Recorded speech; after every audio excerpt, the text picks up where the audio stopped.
ગુરુ માતા સુદીક્ષાજી, સાત સંગાથજી, પ્રેમથી બોલજો, ધન્ય નિરાકારજી. આજે આપણે આત્મા જ્ઞાન માટે સત્ય બોલો, ચોરી વગેરે છોડી દો ને શુદ્ધ જ્ઞાન, શુદ્ધ કર્મ, શુદ્ધ ઉપાસના વડે સાધના કરો. તો પહેલો, સદા સત્ય વચન બોલો. સત્યને જ ઈશ્વર કહેવાય છે. મીઠું બોલો, ખોટું ન બોલો. અને સત્ય તે અજ્ઞાનીની આગળ વળી ન પણ કહેવાય, ન તો મતલબ વેર ઝઘડા થઈ જાય. કારણ કે સાચું તમે જો કહો તો એ જાણતો ન હોય એટલે ઝઘડા થઈ જાય. તો બીજું, ચોરી, જુગાર, દારૂ, વ્યભિચાર, કામ, ક્રોધ, લોભ, વેર ને ઈર્ષા વગેરેને છોડી દો તો જ આત્મા જ્ઞાન થયું સમજો, અથવા આત્મા જ્ઞાન જીવનમાં ઉતરશે.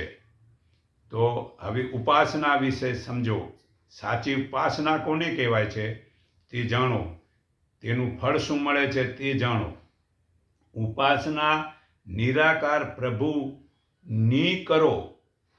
તેના ગુણ, કર્મ, સ્વભાવ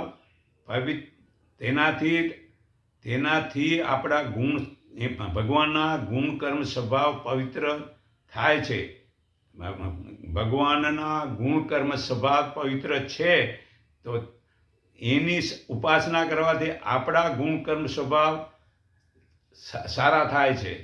તો ઈશ્વર સર્વવ્યાપક છે અને એને પોતાનો આત્મા વ્યાપક દાસ જાણીને ઈશ્વરની નજીક પોતે અને પોતાની નજીક ઈશ્વર છે તે ઈશ્વરના સાચા સ્વરૂપને જાણીને ઈશ્વરમાં આનંદ સ્વરૂપમાં પોતાના આત્માને પરોવવું તે શુદ્ધ ઉપાસના છે. તો ઈશ્વરના ગુણ, કર્મ, સ્વભાવ જીવનમાં ઉતારો. હવે ચોથું, શુદ્ધ જ્ઞાન કેને કહેવાય છે? ઈશ્વર, જીવ, પ્રકૃતિથી બનેલા પદાર્થનું બરાબર સ્વરૂપને જાણી એનો તે પ્રમાણે સદુપયોગ કરવો, તેનો કોઈ પણ બગાડ ન કરવો, જરૂરી વગરનું લાઇટ ન હળગાવવું, વધારાનું પાણી ન બગાડવાનું, કોઈ પણ વસ્તુ જરૂરી સિવાયની બગાડવી નહીં, તેને શુદ્ધ જ્ઞાન કહેવાય છે. તો શુદ્ધ કર્મ કેને કહેવાય છે? શરીર, વાણી અને મનથી સત્ય, ન્યાય તેમજ ધર્મપૂર્વક સુખની પ્રાપ્તિ તેમજ દુઃખોથી છૂટી જવું એને શુદ્ધ કર્મ કહેવાય છે. પછી ફટાકડા ફોડશો તો એ શુદ્ધ કર્મ નથી, તો વળી મેલા થઈ જશો. તો શુદ્ધ ધર્મ શું છે? વાણીના કર્મ, શરીરના કર્મ, આજીવિકા, માનસિક સ્વાસ્થ્યનો અભ્યાસ શુદ્ધ ધર્મ ગણાય. આ બધા અને જાગૃતિનો અભ્યાસ, એકાગ્રતાનો અભ્યાસ શુદ્ધ હોય, માનસિક ચિંતન અને જીવન જગત પ્રત્યેનો દ્રષ્ટિકોણ પણ સારી શુદ્ધ હોય, તે જ શુદ્ધ ધર્મ કહેવાય છે. આ શુદ્ધ ધર્મનો એક વસ્તુ ટૂંકમાં કે દાન, શીલ, સમાધિ અને પ્રજ્ઞા આ ચારેયનો અભ્યાસ સર્વે માટે છે. તો દાન અહંકાર વગર, આશા રાખ્યા વિના પ્રેમથી આપવું દાન શુદ્ધ ધર્મ કહેવાય છે. યોગ્ય સમય, યોગ્ય સ્થળે, યોગ્ય મનુષ્યને દાન કરવું આ મતલબ કે શુદ્ધ ધર્મ કહેવાય છે. આ ગીતા અધ્યાય 17-20 પુરાવો છે. તો શીલ, સદાચારનું પાલન કરવું, હિંસા, ચોરી, વ્યભિચાર, ખોટું બોલવું નહીં અને નશો ન કરવો તે શુદ્ધ ધર્મ છે. પ્રજ્ઞા, હું, મારું અને પ્રિય અપ્રિયના મૂળ એવા વેર ઈર્ષાને છોડીને દરેક મનુષ્ય સાથે, વસ્તુ અને સ્થિતિને જેમ છે તેમ આત્માભાવ પ્રજ્ઞાપૂર્વક જોવાનો અભ્યાસ, ચિત્તની સમાનતાનો અભ્યાસ શુદ્ધ ધર્મ છે. આ ગીતા અધ્યાય 9-22 મુજબ દાન, શીલ, સમાધિ અને પ્રજ્ઞા આ ચારેયનો જીવનમાં ઉતારો તે સર્વ માટે છે. સંપ્રદાય વિનાનો છે. આમાં સંપ્રદાયની જરૂર નથી ને સંપ્રદાય જો છોડશો નહીં તો શુદ્ધ ધર્મમાં આગળ જશો નહીં. તો સર્વ માટે છે અને તે દેવી દેવતાથી જુદો શુદ્ધ ધર્મ છે. આ નિરાકાર પ્રભુને ઓળખવાનો ધર્મ છે. તો આપણે સાધના વિશે જાણો. કેવળ નામ જપ કરવું એ જ સાધના નથી, પણ ભગવાનને અનુકૂળ સાધક વિશે જાણો. ખરાબ નિષેધ કર્મોને કરીને કોઈ મનુષ્ય સાધક નહીં બની શકે. સાધક ચાહે તો માયાથી મુક્ત થઈ જાય, ચાહે તો પ્રભુની સન્મુખ થઈ જાય. બંનેમાંથી કોઈક એક કામ તો કરવું જ પડશે, ત્યારે જ દુઃખની આફત મટશે.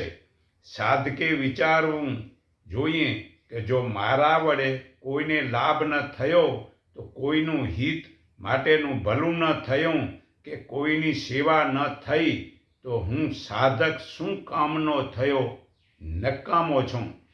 સાધકમાં સાધન અને સિદ્ધિની માટે ચિંતા કરવાની નથી, પણ ભગવતુ પ્રાપ્તિ માટે લગ્ન રાખવાની જરૂર છે. કારણ કે ચિંતા ભગવાનથી દૂર કરનારી છે અને લગ્નથી ભગવાનની પ્રાપ્તિ કરાવે છે. જ્યાં સુધી સાધકને પોતાના આત્મા પર સંતોષ નથી, ત્યાં સુધી તેની સિદ્ધિની ઉન્નતિ થતી નથી. સાધકને એટલી સાવધાની રાખવાની જરૂર છે, જે દેખાય છે તે નાશવંત માયા છે, તેનો વધુ મોહમાં ન ફસાવું, તેનો વધુ મહત્વ ન આપો. તે નાશવંત ચીજનો કામમાં ઉપયોગ ભલે કરવો, પણ ભૂલથી તેની ગુલામી કરવી નથી. તેની ગુલામી ન સ્વીકારો.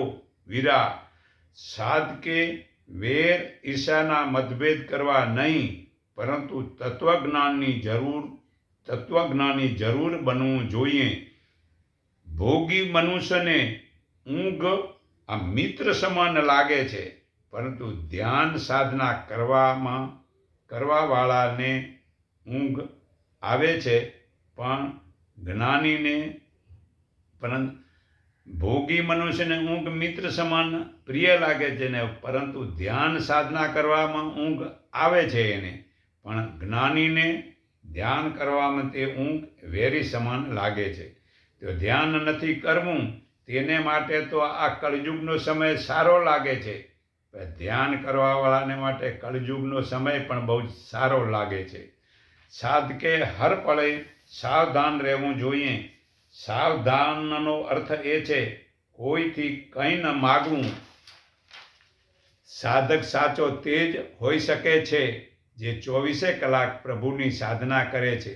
સાધકને માટે જ નાનામાં નાનું કે પછી મોટામાં મોટું જે પણ કર્મ કરવામાં આવે, તેમાં સાધકે સાવધાન રહેવું જોઈએ કે કાંઈક કોઈ સ્વાર્થ ભાવનાથી તે મારાથી કર્મ કોઈ ખોટા તો નથી થઈ રહ્યા ને, તેનું ખાસ ધ્યાન રાખવું જોઈએ. મારી કોઈ પણ ક્રિયાથી બીજાને દુઃખ ન લાગે, એવી સાવધાની સાધકે હર પળ રાખવી જોઈએ.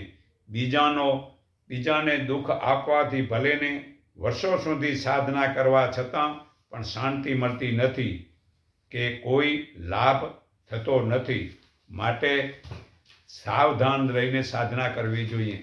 તો નિરાકાર પ્રભુને જે ઓળખે છે તેવા બ્રહ્મજ્ઞાની એક જ પળમાં નિરાકાર પ્રભુના દર્શન કરાવે છે. તે હાલના સમયમાં ગુરુ માતા સુદીક્ષાજી આપે છે. તે નિરાકાર પ્રભુનું જ્ઞાન સંત પ્રકાશ નિરાકારી મંડળ, ઇન્ડિકેપ, 3 રસ્તા, માયા સિનેમા રોડ, કુબેરનગર, અમદાવાદમાં મળે છે. રવિવારના સવારે હું સર્વના હૃદયમાં રહેલા પરમાત્માને હું મારા હૃદય ભાવથી નમન કરું છું. એકને ઓળખો, એકને માનો, એક સંગઠિત મનો, સૌનું મંગળ થાય, સૌ સુખી થાવ. એટલું કહી હું મારી વાણી વિરામું છું.